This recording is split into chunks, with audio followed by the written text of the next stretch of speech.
Hi everyone, I'm Nicolai Tangen, the CEO of Norges Bank Investment Management, the Norwegian Sovereign Wealth Fund. And today we are joined by a true visionary in the world of finance, Marc Rowan, who co-founded Apollo Global Management, which is one of the most influential alternative asset management firms in the world.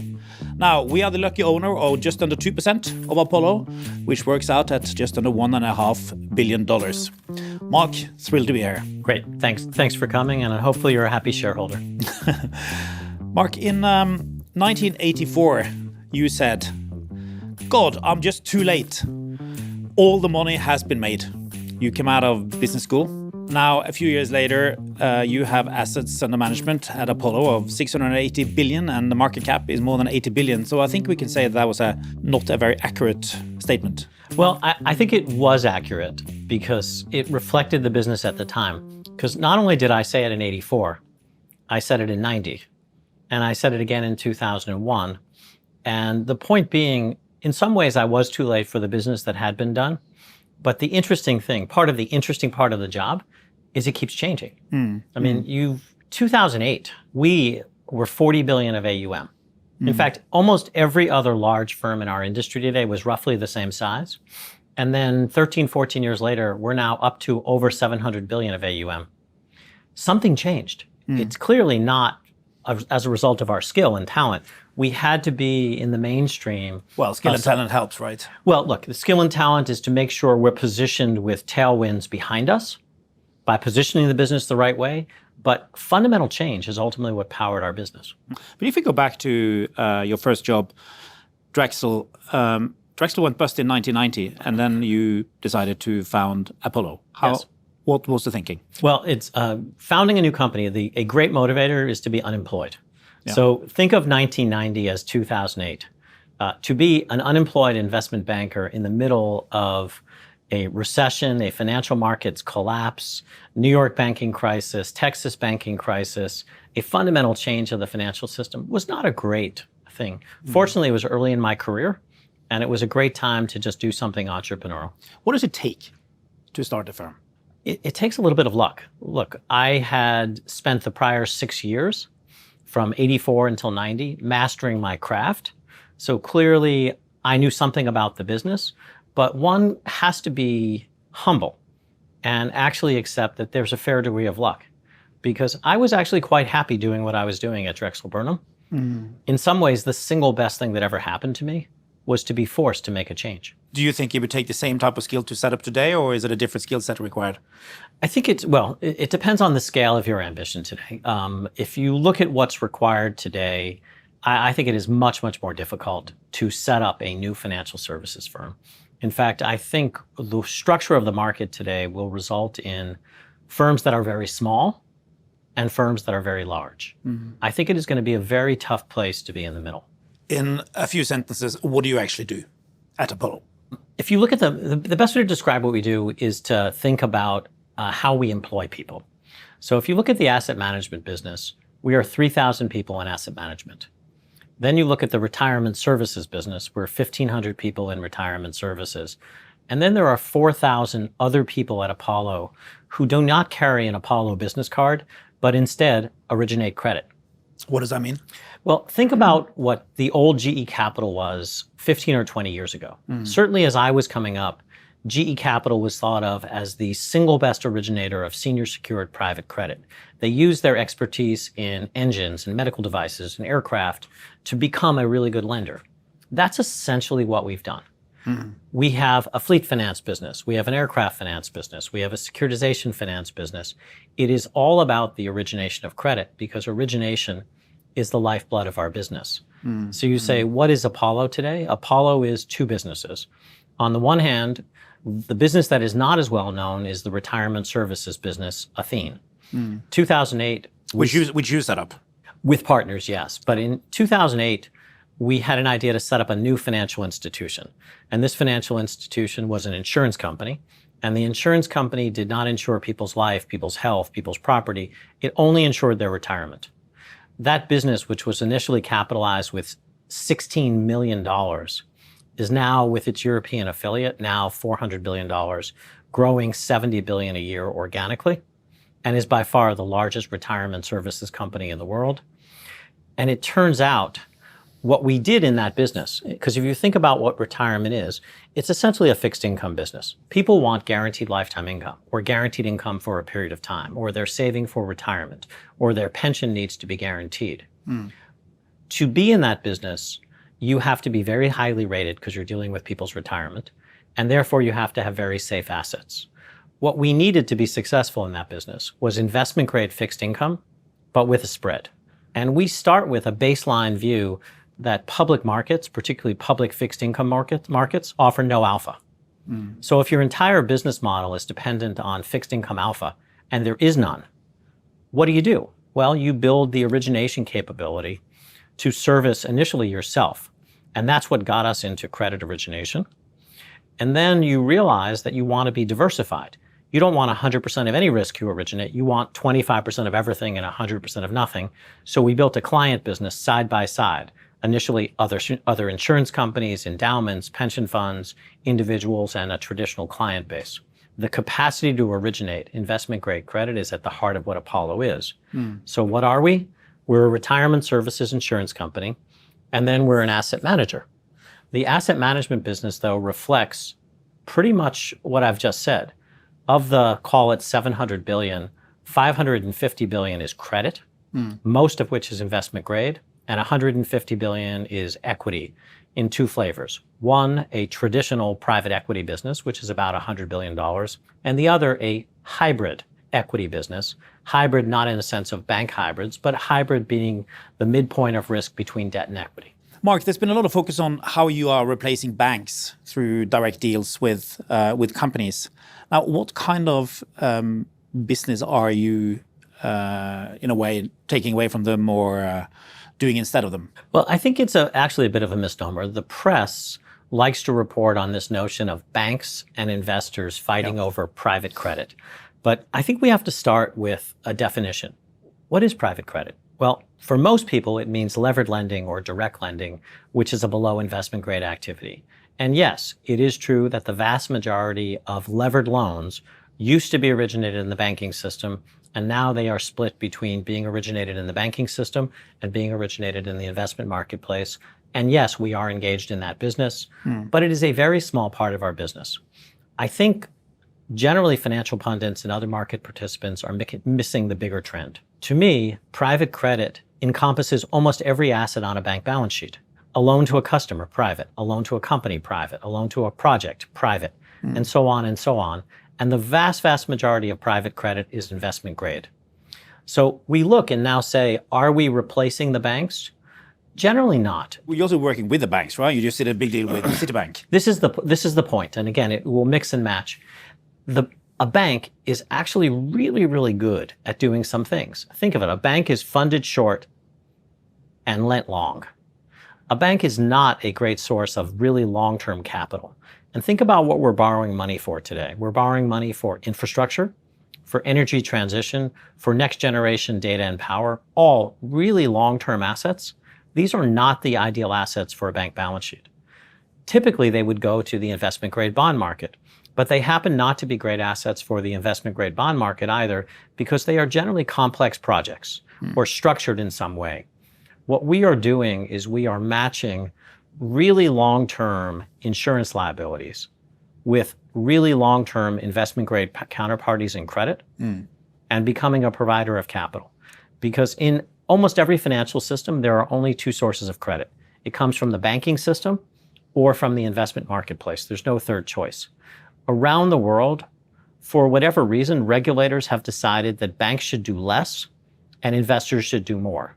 And of that piece that investors do more, the investment grade piece, particularly the piece that is not well suited to the IG public market, is what we have really come to do very, very well. What do banks do well? Banks are operationally intensive, shorter term, anything that is really operational or client centric. Are they better at picking credit, you think? I wouldn't think so. Our credit record stands up to, I'd say, any bank out there. But you would have thought that during 100 years of experience, they would have learned something that is not that easy to learn in a 10-year period? Or? My guess is the same people who were there 100 years ago are no longer here, Nicolai. And these are all ultimately about people. Yeah. And if I think, again, I think about the partnership that is evolving between asset managers and investors, and banks. The thing I say to banks is, we do not want what the bank wants. We don't want the bank's client. Because if you think about the structure of an asset manager, we want the asset. We are incapable of providing the client M&A advice, equity advice, capital markets advice, hedging, derivatives, foreign exchange, payments, custody, credit cards. This whole bundle of services is not something that we can provide, nor is it something we want to provide. So the bank wants the client. If they lose a client to another bank, they lose all the services. If a bank loses an asset, they just lose the asset. And in the new capital regimes, in many instances, the banks no longer want the asset. When do you think you'll be fully regulated? Why would we be fully regulated? Why would BlackRock not be fully regulated? Why would Norges not be fully regulated? What is it we're actually doing that gives rise to regulation? And I'll come back. Do we take deposits? No. Do we do maturity transformation? No. Do we have access to the treasury? No. But don't you think at some stage you need to do, foreclose on a big company, and the regulators will be quite upset, and they would overregulate like they do in many cases? Foreclose on a big company. I don't really know what that means. So again, think about what we do. We're at the investment grade end of the marketplace.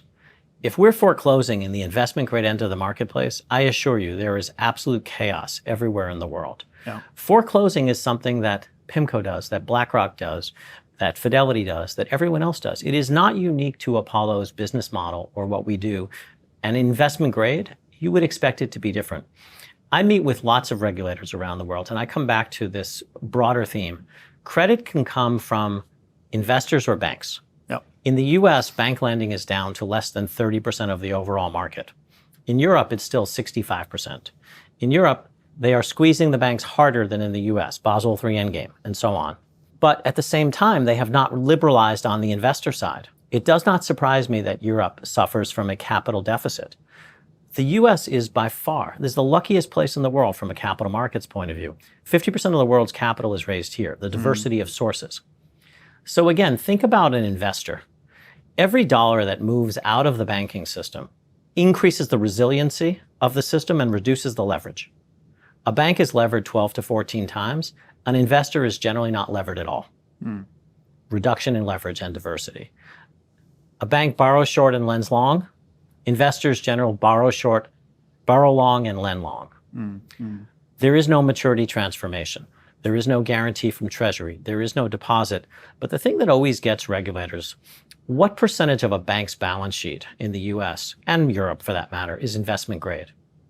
60, plus minus. For us, our balance sheet, better than 90% plus investment grade. What about the business you take from the public fixed income market? I think I've heard you say that in a little while there will basically be no difference between public and private investment grade credit. I think that is true. I think that's where we're heading. It does not, but you have to remember where we're starting from. So let's start with general calibration. We used to have 8,000 public companies in the US. We now have 4,000 public companies. Yeah. We have more companies going private than going public. I don't think this is a short-term phenomenon. This is a long-term phenomenon. 80% of companies over 100 million in revenue are private. What percentage of capital should be private? A vast, vast majority of it. So we're actually supporting the whole private company ecosystem. Do I think we're going to displace the public investment grade market? No, I don't think we're going to. I think it's important to put all of these things in size perspective. You have BlackRock at 11 or 12 trillion. You have the mighty Apollo at 700 billion. If we're really, really successful, we will be twice our size 5 years from now. My guess is you will have a series of asset managers in the US that are 20 trillion at that point in size. We serve an important but relatively small role in the economy. And it's kind of what I like. The notion that our industry is not an asset management industry. An asset manager, you can give any amount of money and they will invest it. We can only invest it if we can produce excess return, alpha. We're in the alpha generation business. Absolutely. Now, we are only in the public markets, right? It's not in our mandate to be in the private market. What are we losing out on? You're losing out on 80% of the investable market. And if you think about it, public markets do not work the way we think they work. In fact, nothing works the way we think it works. So I look at public markets today and I ask really fundamental questions. Like in the US, which is the most developed of the capital markets, do we have price discovery in the short term? I don't think so. Well, think about what's happened in US markets. 80% of volume, S&P 500, 60+% of the market passive. 10 stocks, 39% of the S&P. 4 stocks have determined basically profitability for the last 4 years. Yeah. 1 stock is larger than every public market other than Japan. That's the universe you're going into. So you're saying that the public market is very risky? I'm not saying it's risky. I'm saying it's indexed and correlated. And it is about capital flows now. It is not about price discovery of an individual security in the short term. Think about people who are supposed to be able to outperform the index. Active managers. How have active managers done? Well, basically 90+% of the time for the past 20 years, they have failed to beat the index. Did they get stupider? No. The structure of our market has changed. It doesn't mean bad, it just means indexed and correlated. And so an investor, particularly an international investor who wants to express an opinion in the US, no longer comes in and buys a basket of securities, they buy the index. Now, you are also in the private equity industry or business and done really, really well. Now, what are the trends you are seeing here? The trends. So this is about reinvention. This is the business I was referring to where in 84, it was done in 90 and so on and so on. The business continues to reinvent itself, but I think we have to level set. The decade that has just passed, I think is going to turn out to be very unusual. And I don't think will be great for investors. I have forecast and I've said publicly, I think returns in traditional private markets on existing vintages of funds done over the past decade will be low. Why? People invested generally in the midst of the US printing $8 trillion following the financial crisis and then following COVID. And you had interest rates near zero. And so we have a very pro-cyclical approach to private markets investing. 60% of, quote, private equity was actually growth. And many of the companies that were purchased, even if they were good companies, were purchased at relatively high prices with capital structures priced at very low prices that are now going to be refinanced at much higher rates, given that holding periods will be extended. All of that tells me that returns will go down. So why should we then go into private equity? Well, let's go back. The same is true for public markets. Public markets have had exactly the same, but private equity is not the same for everyone. You will find a core group of firms that over the past 10 years did not succumb to the benefits of low-cost leverage and reflect that in price. And I think we're going to have a bit of a shakeout in our industry. People who are giving you, in my term, private markets beta, I think are going to be smaller going forward. They will be less successful. And people who really stuck to what they do well, giving you private markets alpha, I think will continue to be very, very successful. I believe that we will see a shakeout. And again, my forecast for the industry is that you will end up with the large and the small. I think the middle is going to be a very, very tough place to be for a variety of reasons. What do you think will happen to transparency, ESG, and fees in the private equity industry? So fees have been remarkably stable over a very, very long period of time, and I expect fees to be remarkably stable over a very, very long period of time. I have said about the industry in its traditional form that I do not think it is a growth industry because our job, after all, is to produce alpha in private markets. It is take Apollo, for instance, we're a $100 billion plus franchise with a 35-year history in this marketplace with exceptional returns. We can't double the size of our business, nor do we even think about it. This business is run for rate of return. It is not run for growth. I think the vast majority of our competitors see the business similarly. That doesn't mean exactly the same. And I think the business will be roughly its size in a traditional private equity format.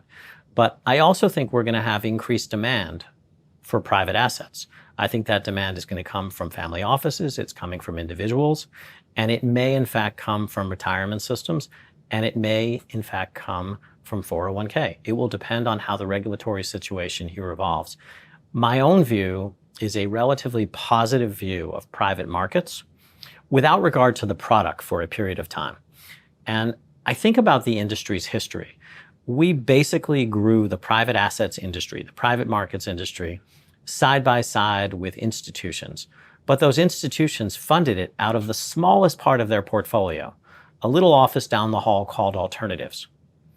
All of a sudden, you have another source of demand. You have individuals who have almost no exposure to private assets, who are roughly the same size of institutions, who I believe will also participate in that marketplace.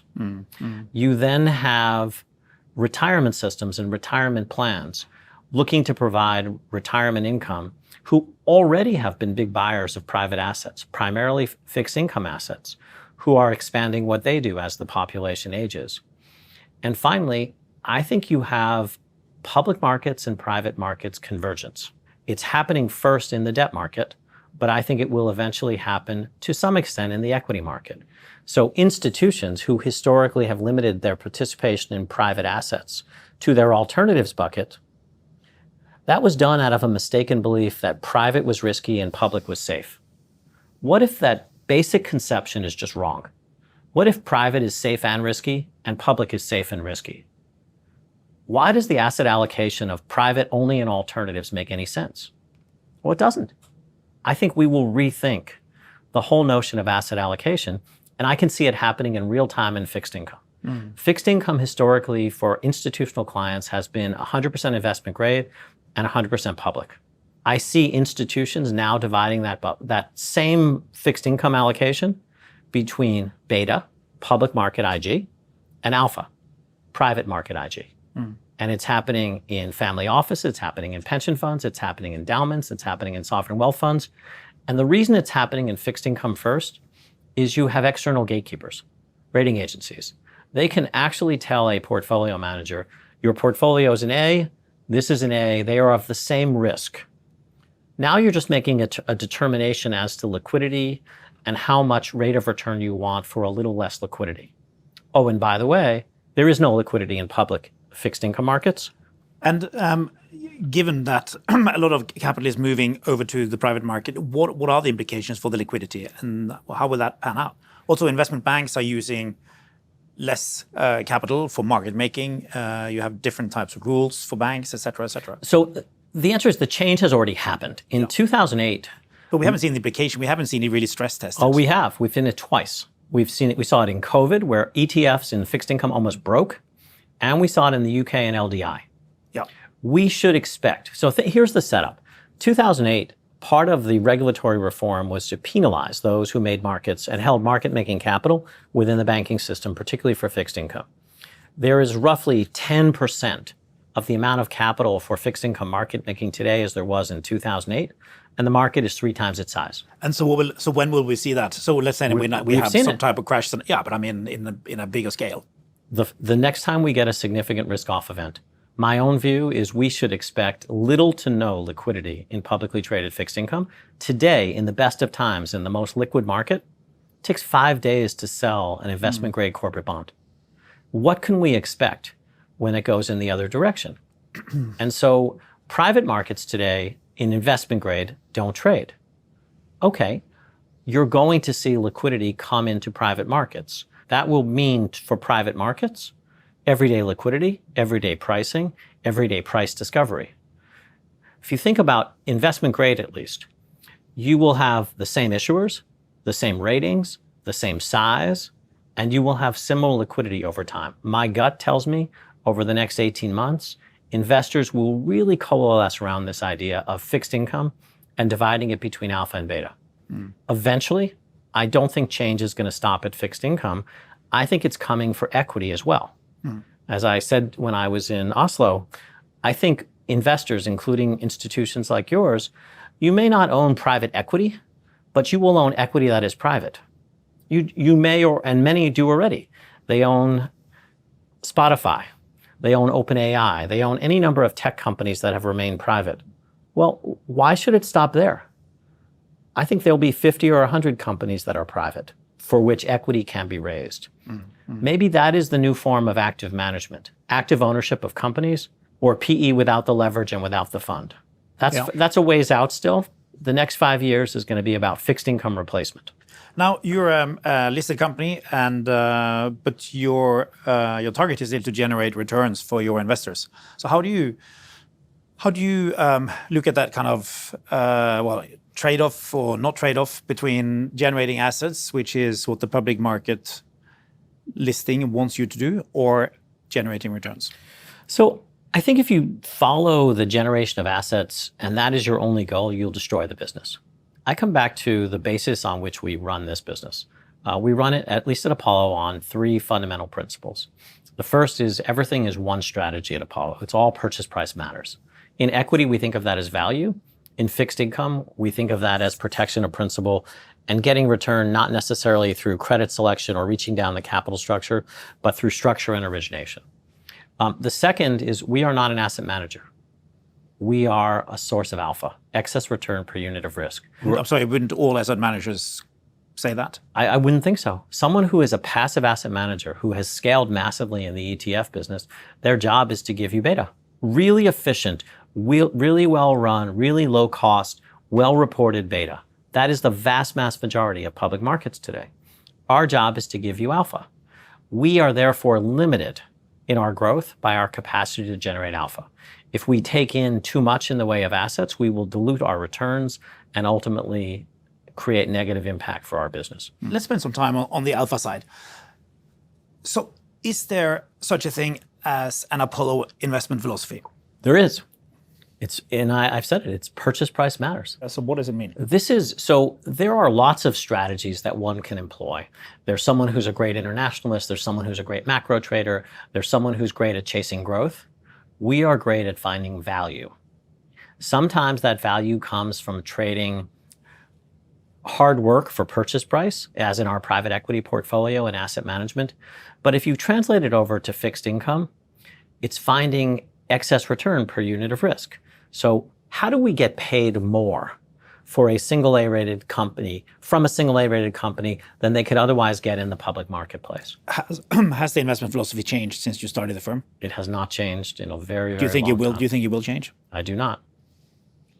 Has it ever been difficult to stay true to the philosophy? Oh, it's been very difficult, especially when the U.S. is printing $8 trillion over a period of time and random companies have multi-billion-dollar valuations There you go. overnight. So what do you do now then? What do you do then? You try to manage a lot of type A personalities and convince them that doing nothing is the best thing. And how do you do that? So you have you have some ambitions. You've been to the circus where they have the lion tamer. No. So you hire this person like straight out of Wharton, where we actually both went to school. They're very keen on kind of conquering the world, and there you are, Marc Rowan, holding the back. Yes. And how easy is that? It's actually quite easy because it's not just Marc Rowan, it's the whole firm. Right. We've all grown up in this culture. We've grown up this way. It's not me against the firm. Everyone has been around long enough to understand what our job is. Mm-hmm. And we accept that there are periods of time when we will not grow as fast, and there are periods of time that we will grow very, very fast. But fundamentally, this is about making your own luck. I'll come back to a different way of thinking about our business, which it'll be challenging for a second. How important is investment talent versus culture and system, giving this? It's all part of something. There's lots of talented people, but retaining. Let's go to a more fundamental, because you're getting at a more fundamental. What do we offer people? What do we offer a client? We offer them judgment. There's no secret sauce. There's no algorithm in the back room. It's judgment. How do you get judgment? I think you get it over a long period of time, seeing what we do and don't do in a variety of challenging and not so challenging circumstances. That implies that I need you to spend your career at Apollo. How do I do that? Well, I need to make this place the single best place to be a partner in financial services. And that is my North Star, because if I do that, I will retain you for your whole career. There are 200 partners at Apollo, and I wish all 200 wanted the same thing. Unfortunately, they want 200 things. Some mix of merit, compensation, culture, environment, purpose, and 20 other intangibles. So you offer clients and your people judgment, right? People offer the judgment. Our clients are the beneficiaries of our judgment. You offer your clients judgment. Now, how is that judgment different from the Blackstone judgment, EQT judgment, KKR judgment? Everyone has a slight difference, or more than a slight difference, in the way they do business. The firms, although they're all in the quote alternative asset management industry, are actually quite different in terms of the deals they pursue, how they're structured, and over time, we've become more different rather than more similar. Our business today is one of one. No one actually looks like we do today. I'll describe the setup. Yeah, what is an Apollo deal? What does it Well, look let's start with a more basic. If we're 700 billion of AUM, which is approximately where we were at year end, 350 billion of that was our own balance sheet. 350 billion of that was client money. We are generally the largest buyer of everything. The person that is most impacted by growing too fast is us. It is a wonderful way to be aligned with your clients from a growth point of view and from an investment point of view. And that is the third precept. If the first is purchase price matters and the second is excess return per unit of risk, the third is alignment. No one looks the way we look today. That implies other things. We also manage a disproportionate amount of fixed income. 550 billion of fixed income versus 150 billion of equity. Our business is set up differently. What's been interesting about this is this industry started with private equity, almost for every firm you've mentioned. Private equity is a very expensive cost of capital. Think of it as a 20% plus rate of return that is required. How many companies in the world with leverage are appropriate for that high cost of capital? The answer is a few, but maybe the pile is about this high. Over time, what we've done is we've taken our skill set, our ability to originate, our ability to analyze, our ability to source, our ability to discern, and we've extended it from investment grade to levered equity. We've actually lowered our cost of capital substantially over time. If you look at the average investment Apollo makes today, probably has a 6 or 7% cost of capital, very heavily tilted to investment grade. That's a reflection. Now you're going to talk about of where the world is. So I start with questions back. Is the world cheap today? No. Is risk being rewarded today? No, spreads are tight. In a world with geopolitical risk where valuations are high and spreads are tight, why would I want to take lots of risk today? There'll be a time to take risk. After financial markets correct, at some point they always do, that'll be a time when we want to take risk. But if you're looking for the Apollo DNA and Apollo philosophy, excess return per unit of risk. So this is a time where you're holding back a bit? We're definitely holding back in adjusting how we invest.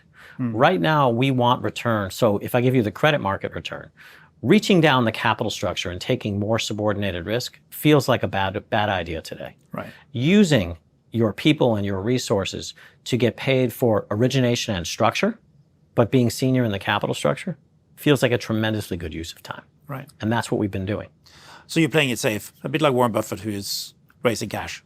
Last I looked, he's lived a long time in a very happy way. What are the main risks in these markets? And what could trigger something more serious? So I look at the risks today. Look, the risks in front of us in some way are obvious. We have geopolitics as one of the most overriding risks, but not even geopolitics, politics. I mean, right now in the US, I will tell you, things feel great.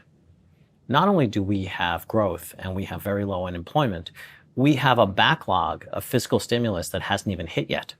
3 years ago, we passed nearly $2 trillion in infrastructure bill. It's still being built. Nothing's built yet. 2 years ago, $52 billion for semiconductor plants. Not a single plant is open yet. A year ago, Inflation Reduction Act to encourage manufacturing of EVs and other things here. Not a single plant open. Last 3 years in a row, we've been the largest recipient of foreign direct investment, and we're ramping defense production. All of those things are fiscally stimulative against a backdrop of no legal immigration. That is a pretty good setup. We've raised rates 500 basis points. What happened? Home prices went up. Stocks went up. Capital markets are fully liquid.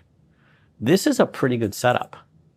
Oh, by the way, we have a $2 trillion deficit in peacetime with a 4% unemployment. That's a worry. So one can look at geopolitics, one can look at politics or governance as another. And how big a worry is the deficit? To me, it's not a short-term worry, but it is ultimately a long-term worry. How could it turn into a short-term worry? Usually these things turn into a short-term worry by bond market reaction. Yeah. Eventually the bond market tends to be the discipline disciplinarian for the world. How do we know that it's not going to kick in soon? We don't. That's why it's a worry. But let me come to another worry. Like, these are things, how do you protect yourself in these environments? Well, you protect yourself by being top of the capital structure, senior secured and credit markets, and you protect yourself in equity markets by trying not to buy into trends, not to pay massive prices for things that may in fact be supported by a liquidity bubble. But what else worries me? Indexation and correlation. Think about what's happened in the world. Everyone is now indexed to the same trade. We saw this in UK LDI. LDI was not some crazy thing UK institutions were doing. It's just that everyone owned the same risk at the same time in the same way and thought they would be able to sell their AAA and AA holdings to meet margin calls. Guess what? They couldn't. Isn't that the setup of the whole world today? The vast, vast majority of public markets, daily liquid. Daily liquid seems to me to be the biggest imbalance that we have anywhere in the world. You're not daily liquid because you have a long-term point of view in what you do. We're not daily liquid because we manage for generally long-term institutions. But the vast majority of money that's out there is daily liquid. Think about what we've done with the largest pool of capital anywhere in the world. In the US, we have 12 to 13 trillion in 401k. These are people who need retirement money, retirement savings, more than anyone else in the world, returns. What do we have them invested in? Yeah. Daily liquid, generally index funds for 50 years. Why? Well, a belief that private is risky and public is safe. A notion that you need daily liquidity in a 50-year asset class. Things we do just don't make sense, and they don't make sense in the context of the financial market the way it exists today versus the way it might have existed years ago. As you know, as a student of history, public financial markets are a relatively new phenomenon in the history of mankind. Most markets were private over a very, very long period of time. I'm not saying one is better or worse, and clearly public markets have done awesomely good things for the world, but indexation and correlation, I do not think are our friend in periods of volatility. Mark, changing tack a bit here. Let's talk about leadership. If I asked your colleagues and employees about your leadership style, what would they say? Hopefully they would say nice things, but I get an update on my leadership style every 6 months. And how do you get that? I get formal feedback, and the nice thing about the group at Apollo is they're not shy. They are very generous with their feedback. What do they say? They acknowledge my strengths and also my weaknesses. What are your weaknesses? It's a long list, Nicolai. I'm not sure. Look, What are you working on? I mean, what are you trying to improve with your leadership style? So let's start with okay, I'll go there instead. What we have to do, I believe, as leaders, I'm a servant leader. You're a servant leader. You gave up what you were doing to be a servant leader. I gave up what I was doing to be a servant leader. I used to think doing anything. I was actually quite good at doing things. Now I do nothing.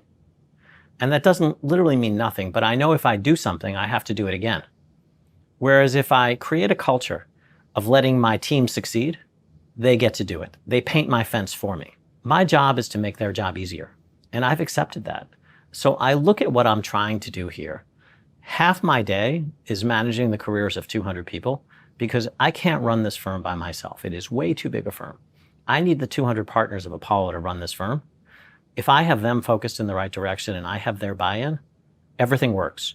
Because the people who are coming up in our firm and see 200 partners who are here for their careers, they realize it's worthwhile. The young generation who are working really hard now have 2 amazing generations of mentors in front of them. It all works. If the 200 partners are not happy and we end up with turnover, it's very hard to run a knowledge-based business where knowledge keeps leaving. I think that's what we're seeing in lots of financial institutions today. So what am I working on? I never really understood how important the cultural side of this, the judgment side of this, the partnership side of it was, but boy, is it important. That's a big part of my day. The second, I had spent most of my career trying to avoid speaking to the press. I just never saw the utility of it. The notion of how you lead now, we have gotten to a size in our industry where we need to communicate. Or you even need to do podcasts. We even need to do podcasts. But by the way, a podcast is the single best form of doing this. But Which is why it's becoming increasingly popular, right? Because you get time to explain. you get time to explain, and you also generally are talking to someone who is not pressed for time, who has had the benefit of looking at what you do and has the history and is asking questions and engaged in a dialogue, not just to flatter you. No, but it's interesting how it became very important in the U.S. Election campaign. Yes, but communicating with regulators, communicating with our peers, communicating with competitors, and most importantly, communicating a clear strategy to our employees so that everyone knows what is expected of them. We've just come through an investor day, really important process for us. Everyone who will join Apollo from this point forward will see the 3 or 4 hours that we've put together. And so the amount of time that we take to actually articulate our strategy, look, I wish I could keep our strategy to ourselves and keep it a big secret, but that just doesn't work anymore. No. Now, I'm not sure we really touched on your weaknesses, but hey, what are your strengths? Look, from a strengths point of view, I think I have done a good job positioning the company in front of tailwinds. Yeah. And really stepping back and trying to challenge coming into the office each day and just doing the same thing.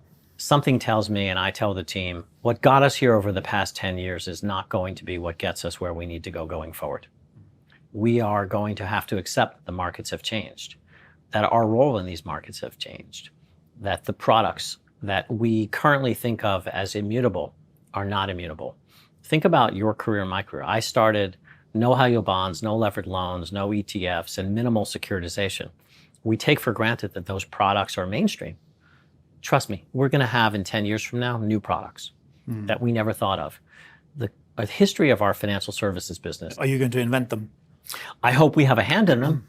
And boy, are we trying hard to really anticipate where we think markets are going. The terms that we've used, origination, fixed income replacement, these are now terms in our industry that did not exist before. Equity replacement, market making for private assets.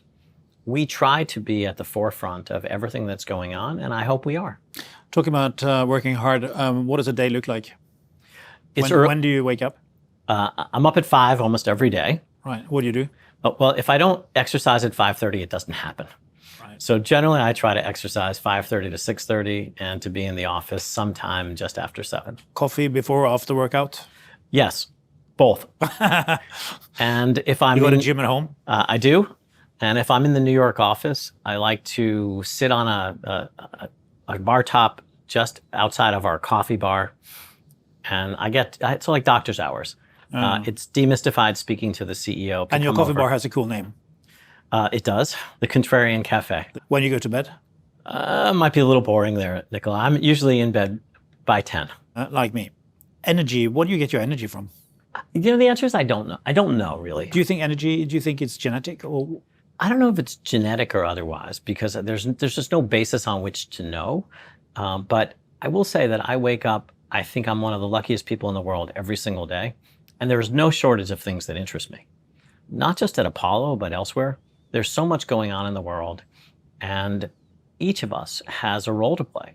Now, my day job is at Apollo. But as you know, I've been very active in what's happening on American campuses and our universities. And I probably should just flag here that we've been sitting at the Wharton board together, which is where I got to know you. But you also do restaurants. You have a lobster, restaurant. Well, restaurants are easy because it's actually, I don't know anything about running a restaurant, but I have an amazing partner.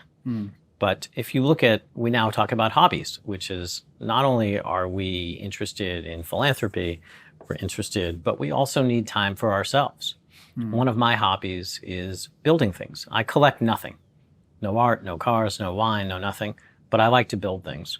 One of the things I did was I renovated a historic building out in the Hamptons on the main street in Sag Harbor.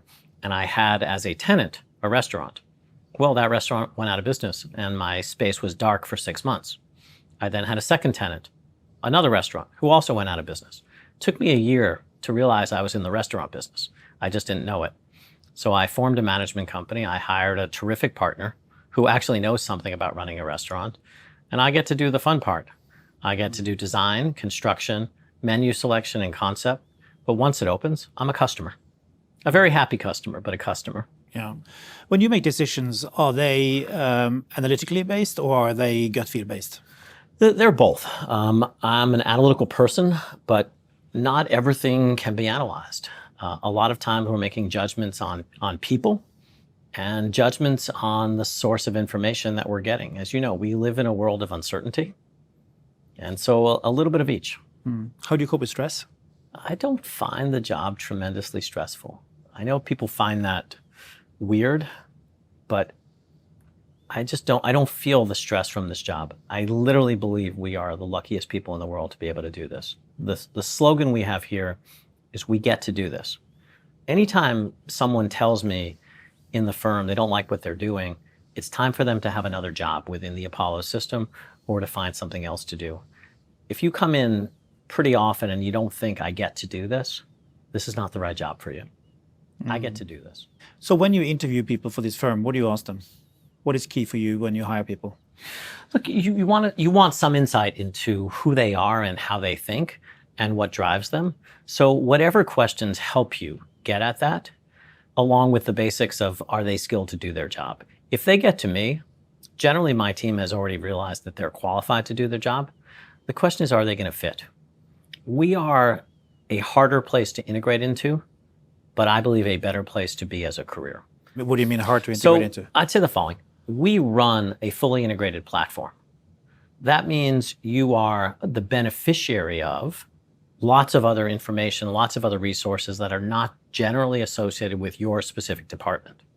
If we were the kind of firm where we were a series of silos, you could join our firm and get to know your silo really well and be very successful. Here, because we are an integrated platform, you don't just have to get to know your silo. You have to get to know who does what across the firm.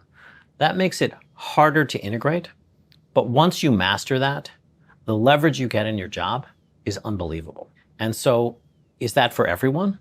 No, it's not for everyone. There are some people who just want to be left alone to do what they do, and they do it really well. They could be really successful, but probably not really successful here. On the other hand, people who are curious, who understand the mutual dependency of looking across the platform, understanding how everything relates to everything else, I think are ideally suited for here. How do you mentor your leaders? It's an interesting thing. So I'll tell you what we're working on, and it'll give you some notion into mentorship. You take a firm like ours or anyone in our industry, we've been more successful than any of us ever thought we would be. Most companies who are successful eventually revert to the mean. People inside the firm, leaders, start playing not to lose rather than playing to win. If you want to innovate, you have to get the team to play to win. How do you do that? Well, in part, you have to make it safe for them to make a decision and to fail. Yeah. So how do we do that? I try to emulate it for them, which is I let them know that if I'm right 2/3 of the time, that's a lot. And I fail a lot, at least 1/3 of the time. But I fail quickly, I acknowledge it, I fix it, and I move on to the next. That's different. I'm not saying we do that with money or with investments, but in terms of how we run the business and who we hire, how we position the business, we are not going to be right every time we make a decision. Creating a place where people are not afraid to make a decision and are not afraid to fail and can openly say, I screwed that up, let's fix it and move on quickly, is a big part of what it takes, I believe, to be able to play to win and not just play not to lose. When did you lose last? We lose all the time. Specifically? Look, we have lots of people who have come and gone from Apollo where we made bad decisions, or we made bad decisions on growth or something else. If you were to try to abstract the type of mistakes you've made, do they have anything in common? They're people mistakes, they're difficulty of scaling mistakes, and a lot of times they're time frame mistakes. And successes, what do they have in common for you? Success is usually we've positioned ourselves the right way and the market came at the right time. Or we got there first. We believed something that no one else believed and we just went about and executed. For us, the biggest thing that we've done has been retirement services. Yeah. We literally started with $16 million to a business that is now $400 billion of assets under management where we have 100 firms who would like to emulate what we've done. And you managed to acquire big portfolios when other people sold them, right? It's not only, the answer is yes, but we haven't acquired a portfolio for years at this point. We now do 70 billion of organic business, which is by far the largest amount of business versus established names in the marketplace. Yeah, it's incredible. What do you read? I read mostly history. I like to read a lot about the Middle East. I find it just a fascinating place, not only because of what's going on today, but just because of how much change is taking place. I'm just back from the Middle East last week, and I come back incredibly hopeful. You have most of the countries in the region who we thought of 2 decades ago as mired in extremism, focused on bettering the future for their people, on commerce, on moving their societies forward. Very little in the way of extremism. I come away from a trip to the Middle East incredibly hopeful. Now, we have tens of thousands of young people listening to this. What advice would you give them? What advice would you have given to, Marc Rowan in 1984? Look, so I spend a lot of time talking to young people. It's part of the fun part of this job, and I tell them all the same thing: master your craft. Like, ultimately, you get to do more when you become a master of your craft. Once you do that, then you can pick your head up and you can look around and start to connect the dots. The second is, be honest with yourself. All of these jobs are really hard. We should not be shy about this. These are all really hard. If you don't fundamentally love it, you will not be successful long-term in this business. Well, Marc, you have for sure mastered your craft. You have positioned this firm to really benefit from all the wins, and congratulations. It's been amazing. Thank you. It's been a tremendous amount of fun, and I'm fortunate to have 200 people who make me look good. Very good. Thank you. All right. Thank you, Nicolai.